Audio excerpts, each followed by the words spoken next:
A lot of you who have come to this video that I've done, that we've been talking about, have made the observation that, oh, it's just fear porn, that's why he's not offering any solutions. I do my videos in about 10-minute segments so that I don't drone on and on forever. This video is going to be solutions.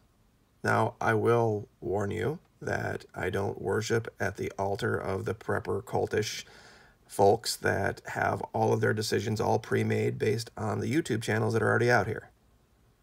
Because 99% of those guys have never been in this type of a situation before.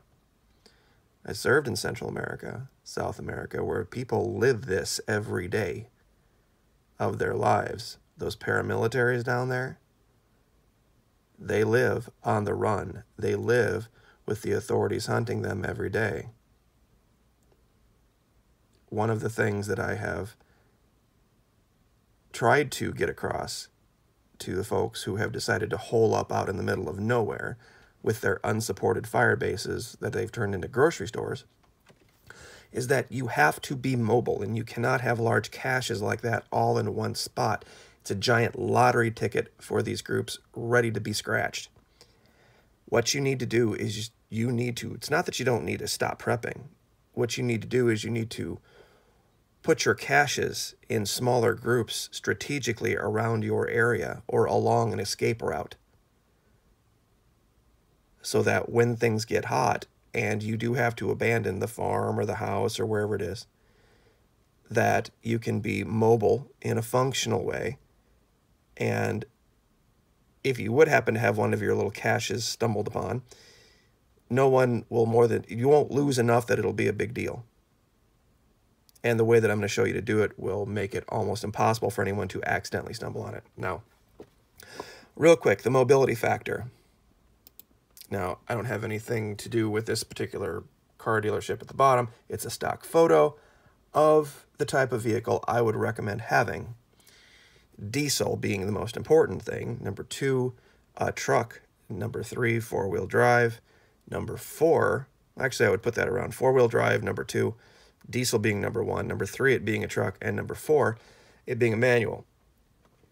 Now, the reason I say this, when things fall apart, one of the things that it's going to be very high on the government's list to do is maintain the transportation systems throughout this country. Okay?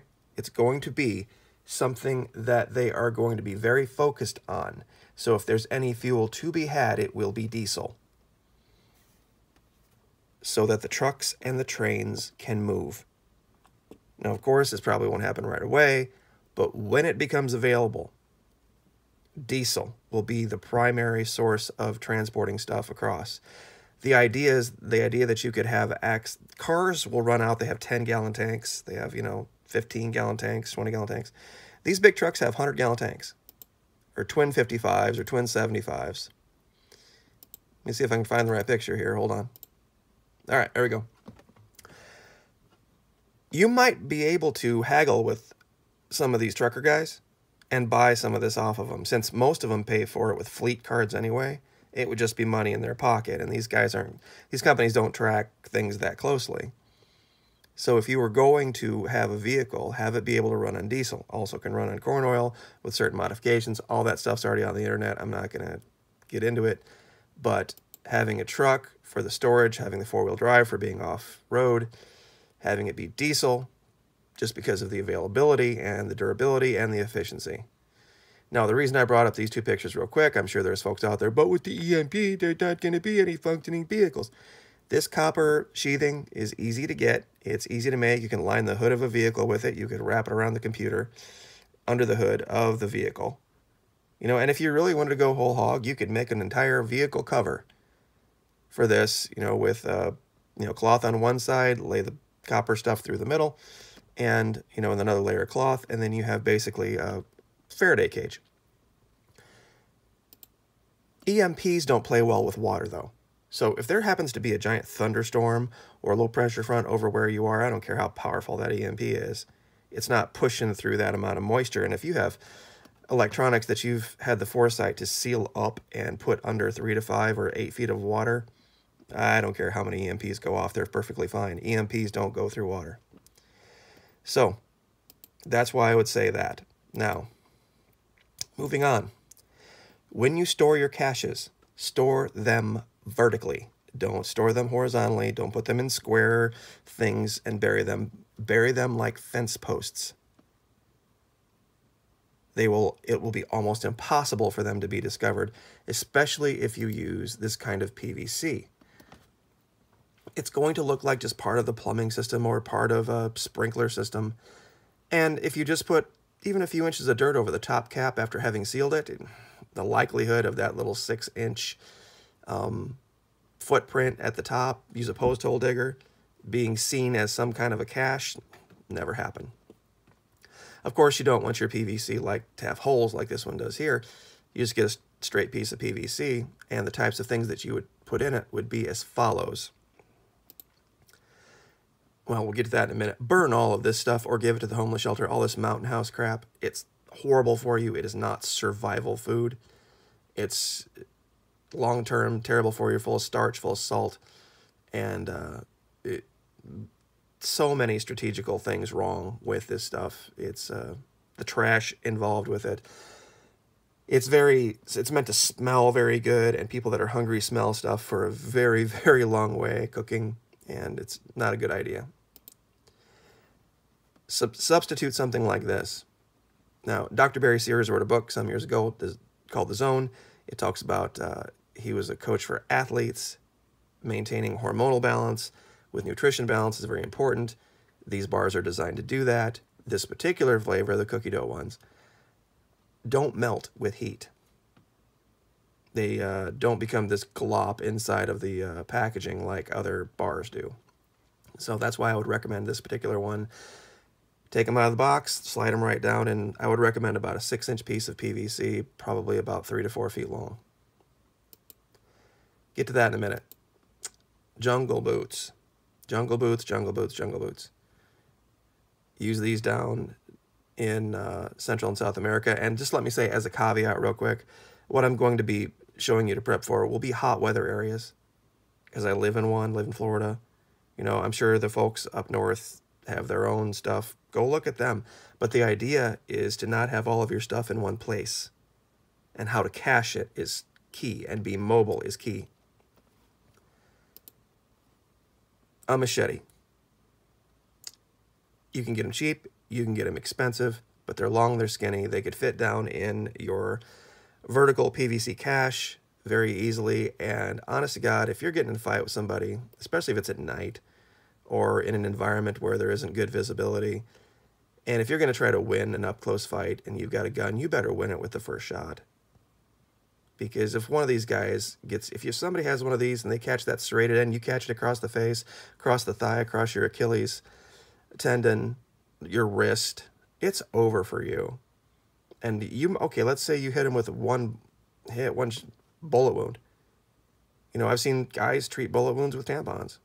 Goes right through and through. A lot easier to heal than getting hit with one of these in the face, for sure. So excellent weapon to have for in close fighting. And 1,000 other uses as well. Water. Those PVC pipes, take these liter bottles, slide 2, maybe 3 down in there, and you can put all those little bars in along the side with it.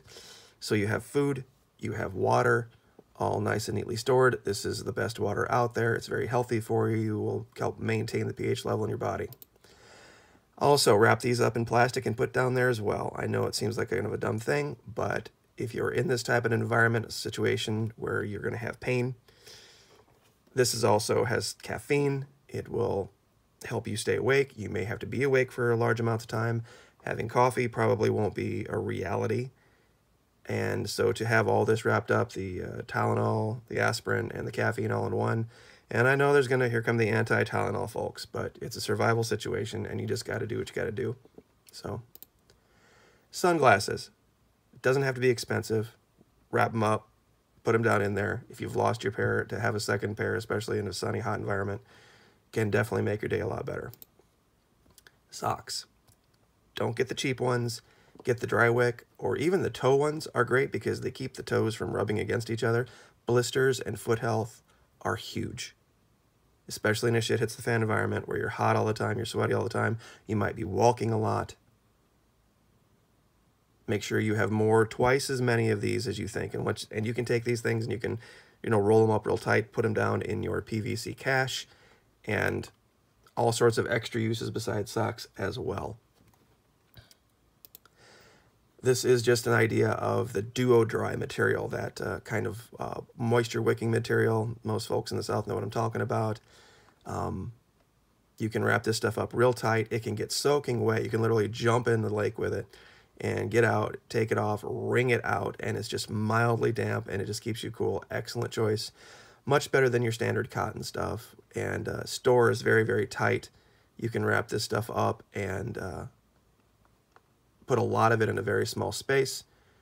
Maybe just an extra shirt, extra pair of shorts in your cache, along with the socks, and you can put these caches all over. I know these seem like simple things, but they can even be, like I said, barter material if you don't need them. And once again, we will go through this, and I guess we'll talk about this real quick now since it's 11 minutes, 14 seconds. I know this is going to be controversial, but while you have the energy and while you have the strength now, you need to go out and you need to prepare a few small, shallow graves. Because if you're going to have to be dealing with folks that are going to come take what they want from you, and you're going to have to make a choice, them or you're going to need to have a place to put them temporarily.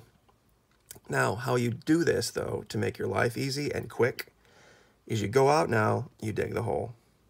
Then you fill the hole 3/4 full with brush or limbs, or even in a pinch, cardboard boxes. I mean, full open, you're ready to use them cardboard boxes. Then you throw a tarp over it so that 3/4 of the grave is full of these boxes or whatever. And then you only fill the top maybe 6 to 8 inches with dirt. So that when you need to do this, when you need to get rid of somebody, you're not going to be daunted with this huge task of jigging this giant hole. But you can also conceal it this way. And then when you have to dispose of, you can just go back, dig down the few inches, grab the tarp, pull it back, and then just pull your boxes out, put the body in, or the brush, and you can just leave them there, and it will at least out of sight, out of mind, and it won't be some kind of a sanitary hazard or a visual for the authorities one way or the other, and it can be dealt with at a future date when things get put back together. So those are my suggestions.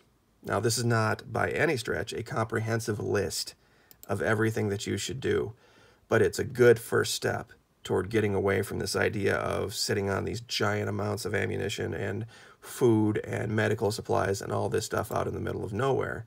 Simple, can pick it up at Home Depot, Lowe's, PVC, even a big piece, 6, 8 inches across, out there in the middle of nowhere. You use a post hole digger, go down 2, 3 feet, and cache this stuff, and you cover it back up. That little tiny 8-inch hole you've created at the top of the surface isn't going to set off any alarm bells. And like I said, you could even hide it with a fence post.